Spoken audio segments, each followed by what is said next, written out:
Hello there, and welcome to, I guess this would be the sneak peek for the new update. So don't mind me, I'm just clearing some space because I know what everybody's got on their minds is, holy smokes, they did something to machine guns? I don't believe it. I can't see this happening. Well, alright, let's see this happening. The trick is getting the machine gun alone with a Scorcher. So we're gonna stop the Scorcher at pretty much like max distance from the machine gun. You can actually see the health creeping down a wee bit, but you know, not that big of a deal over 10 seconds. But when we get up a little closer into the old medium range, keep the rest of the buildings out of this, you can see the machine gun starts doing some really serious damage to the Scorcher. And then ultimately, if we get into like a little cluster of multiple machine guns, some serious damage is happening. Now, as a disclaimer, no troop health statues at all on this max level Scorcher. And let's actually move over to what you really want to see and what you care about.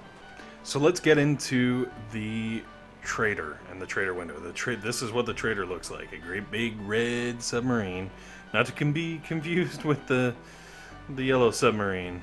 I guess it's slightly worse. Anyways, so when you click on the trader, it opens up the trader window. Pretty straightforward, right?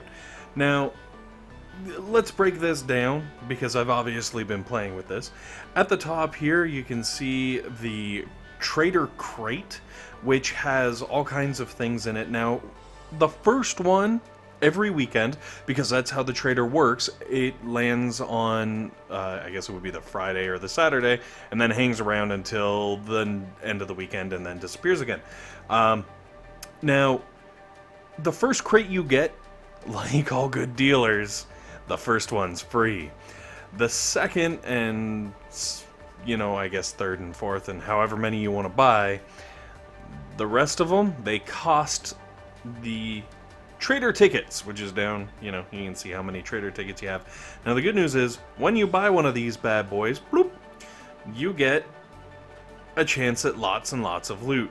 So you can get resources, you can get prototype parts, 8 gears, like come on, that's impressive. As well as, most importantly, right up in the middle there, you're guaranteed to get some of the hero tokens that allow you to upgrade your heroes and their abilities and whatnot.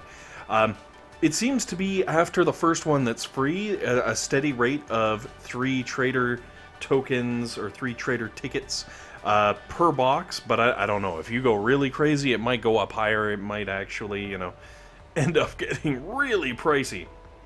Now, this is a bad example because I got all excited when I saw this and I went through and I exchanged it all. What this originally was purchasing 3 dark crystals for 3 green crystals.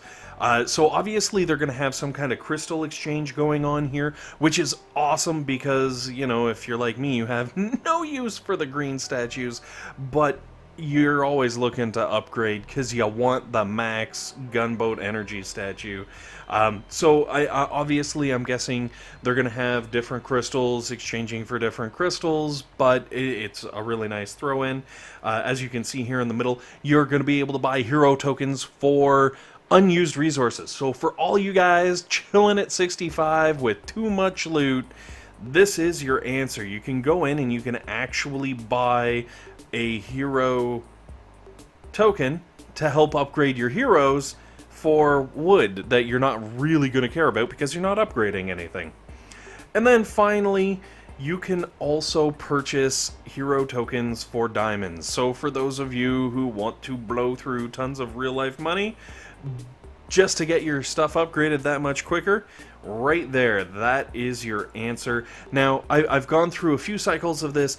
Every time the trader lands, it's a little bit different. Sometimes you'll have a crystal thing here, sometimes you'll have trader tickets, like it could be anything and everything, which is very nice because that means every weekend it's going to be a little bit different.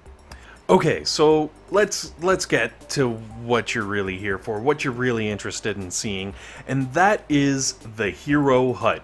Now, when it first arrives on your map or on your base, it is actually a dilapidated hut or broken down hut or something like that. You have to actually repair it. That comes with a build time and a cost, obviously. But once you repair the hut, you will gain access to the heroes. Sergeant Brick and Captain Everspark. Well, actually, you won't get Captain Everspark right away. You just get Sergeant Brick. You actually have to find Captain Everspark in the archipelago. So if you haven't exposed your entire map and you don't have a way of getting Everspark, then what you really need to do is upgrade your radar and start searching for the Cap. I believe I found her in the top right-hand quadrant of the map. So if you start clearing spaces up there, that's probably your safest bet. Now, obviously, Brick caps out at 22, and Everspark caps out at 13. They're both max level, as are all of their abilities. All of their abilities cap out at level 5 as the max. And if we actually go in here, you need to use these hero tokens to upgrade their abilities, as well as to level them up. So let's start with Sergeant Brick. Sergeant Brick obviously starts off with a lot less hit points, but at max level she ends up at a cool 5k health, doing 419 damage per second, and that's with her machine gun and I guess grenade launcher kind of a thing. Then there's the grenade spammer, which I believe is the extra, almost, it's like a little mini artillery she launches every once in a while, which does 1670 damage per shot, which I don't know if that's calculated in on her damage per second, but if it's not, that is a heaping load of damage that the Sarge is able to dish out. So let's go into the cluster grenade at level 5, which is again the max level. Your initial damage, you're looking at 4,500 damage, so that's the artillery portion of the attack, and then the shrapnel count is 16 grenades that get tossed out, and each grenade does 458 damage. So, you know, kind of like a grenadier, like, honestly. The second ability she has is Wham!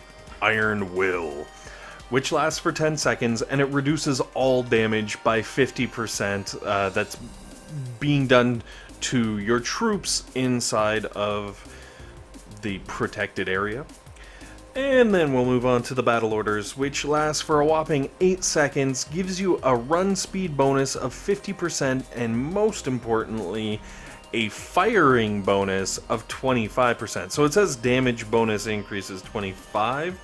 I'm going to assume that's not an actual damage number increase, but is rather an attack speed increase, or at least so I'm hoping, because that would mean that, like, all of your statues, if you have a lot of, say, troop damage statues, very high level troops, the 25% boost is gonna be crazy. Alright, so that is Sergeant Brick in a nutshell.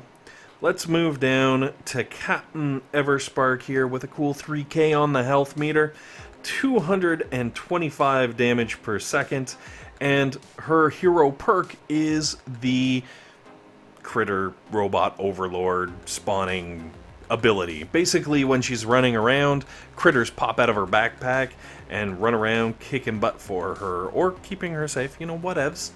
Her first ability is the Critter Swarm, which spawns 16 critters into the world, which can get really impressive when you mix the Critter Swarm from her with the critters that you can normally toss out from your gunboat energy.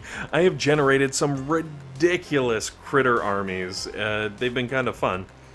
Then you've got the explosive charges doing almost 13,000 damage to a single target. So it's almost a barrage on a single target. And it's a guaranteed 1280 damage as opposed to the Barrage, which, you know, if you miss with missiles, you could actually lose some of your damage, and you know how that goes. And then finally, the awesomest, most cool ability that the Cap has, a 15-second remote control on an enemy defense with a 200% damage bonus. So if you take over a boom cannon, not only is it going to do boom cannon damage, but it's going to do 200% more, so like triple boom cannon damage. Absolutely awesome. That is going to wreck some people. Now, you can't use that ability on prototype weapons, thank goodness, because could you imagine someone getting a hold of a Doom Cannon with a 200% damage bonus and just like pointing it at the HQ, just go, toast. It would be awesome, but horrible. You wouldn't want to have it. You know, you wouldn't want to be dropping the protos down, and now that we can drop 3 protos...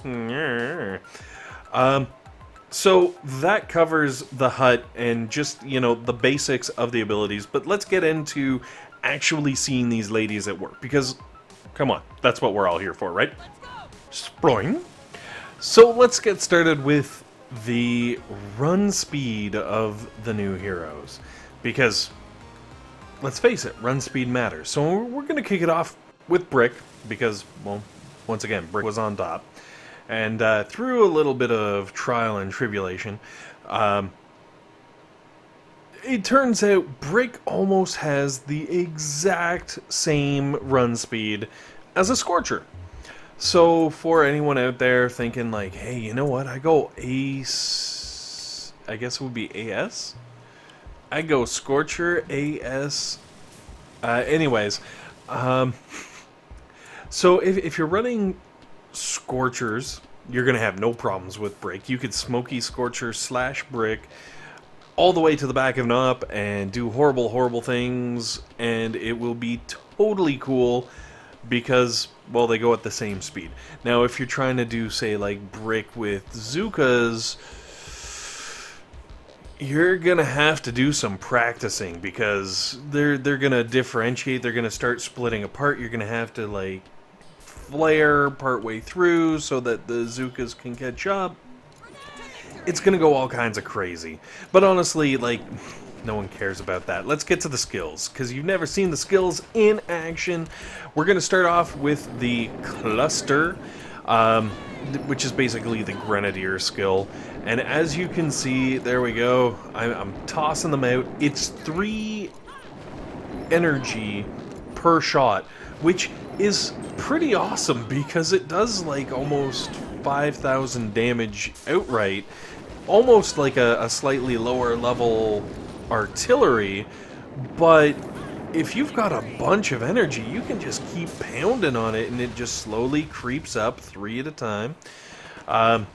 Obviously, I may have a little more energy than normal because I got lots and lots of gunboat energy statues just for these demonstrations. But yes, very cool having the extra artillery there, a bit of a short range, but hey, you know, when you take into account that it'll be clearing all the mines in, say, like a player base, not so bad. Okay, so next up, we're gonna do the shield ability for Brick, or defensive ability, whatever you want to call it, where damage is reduced by 50%. And I figured what better way to show damage being done by dropping a bunch of heavies in front of Brick, running them up in front of a cannon, and kaplowing. Well, as it turns out, it's kind of tricky because, as you can see right there, the cannons are one-shotting my heavies. So, okay, this is a problem. Let's kick off the shield. And as you can see, after that, the cannons start doing 3/4 of the health bar to a heavy, but at least the heavy is living for 1 shot. So definitely 50% damage reduction, very cool, very easy to see. And then I decided, hey, you know what? Let's see what happens if you were, say, to do Smoky Hookah with Zookas and heavies, obviously, and brick. But give the heavies a nice big long lead before dropping brick, and then kicking off the haste to pick up all of the Zookas. Now, as you can see, the haste also affects brick, so brick is very slowly going to actually move out of range of the Zookas and start leaving them behind, but they are kind of catching up to the heavies as they go through here, because obviously the heavies didn't get the boost as the Zookas did. But come on, let's be honest, who's going to be wasting their energy, because it is a lot of energy to kick this ability off? Who's going to waste their energy speeding their troops up? Ain't nobody going to waste their energy doing that. Come on. What they're going to do is come up to something they really, really want to kill, and then they're going to kick off the ability and do extra damage. So let's take a look at what that looks like. You can see my troops are going after a nice fresh pill. The pills actually have like 30,000, 36,000, something insane as far as hit points. So it's one boat of heavies, one boat of Zookas, and as you can see, when they are under the influence of brick, they really do pick it up. They do some pretty serious damage, so I'm very, very impressed, very happy. It's going to be absolutely nuts because of this. As you can see, we're all smoked in, not a lot of damage being done. Now, I've clicked on the Call to Arms ability, but it hasn't kicked off. Why? Because brick is in the smoke with, say, oh, I don't know, smoky Zookas, and the second the smoke goes away, boom! You've got yourself a crazy boost. So for the smoky Zooka in you, there might be some very, very intense attacks. Like, that's a 25% damage increase. The second the smoke disappears, you might be able to burn some stuff down, you know what I'm saying? Now, that being said, I don't know if that is working as intended or if that's going to change, so keep in mind, anything you see in this video, in all likelihood, could change for the actual release. So, you know, if they change things up, I apologize. So, let's move on to Captain Everspark. And as you can see, I got the Cap running around with some Grenadiers because, well, it seemed to make sense. As you can see, she runs at pretty much the same speed as the Grenadiers. A little tiny bit faster than the Grenadiers, if we're going to be completely honest with ourselves. But if you start like comparing her to warriors, the warriors are way faster. So the Grenadier is probably the best idea. So like if you're trying to get an idea of how fast these heroes are running around before you have access to the heroes, drop some Grens or drop some Scorchers. You'll be able to get an idea of what you're looking at and kind of how fast the heroes are going to be running. So, you know, Scorcher Zooka, smoke some Scorcher Zooka through. If you do that, you're going to have an idea of what it's like to, say, smoke brick and Zookas through.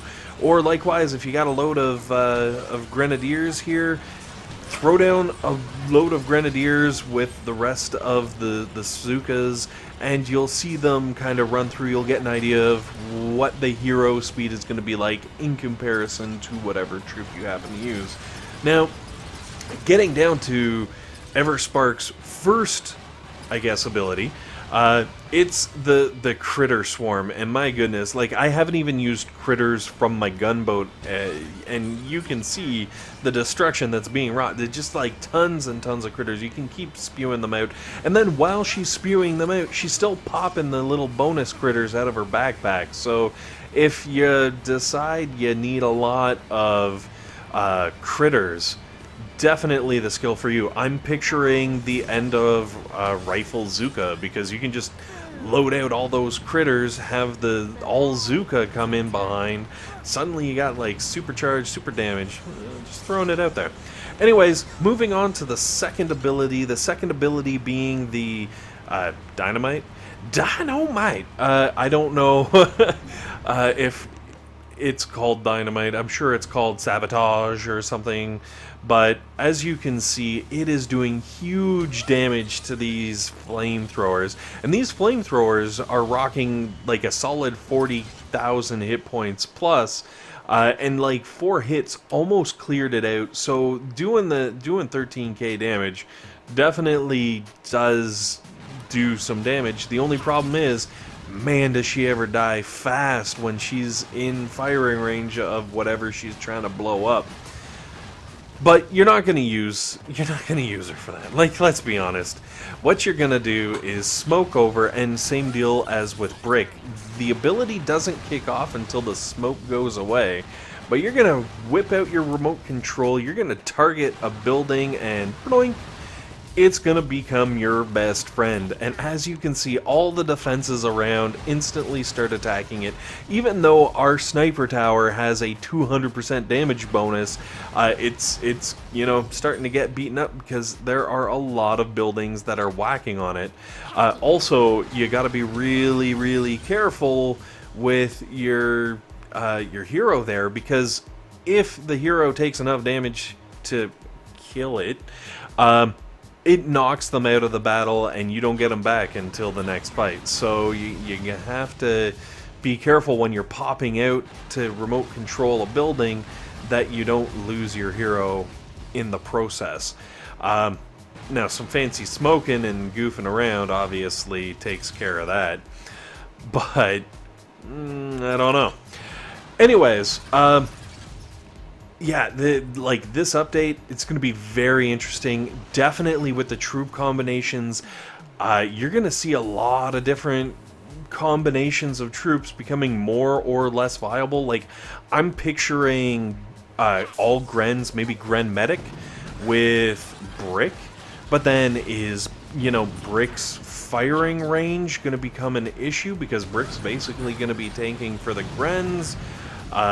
You know, like I said, with Everspark, I see, like, Critter Swarm plus Zookas becoming a thing.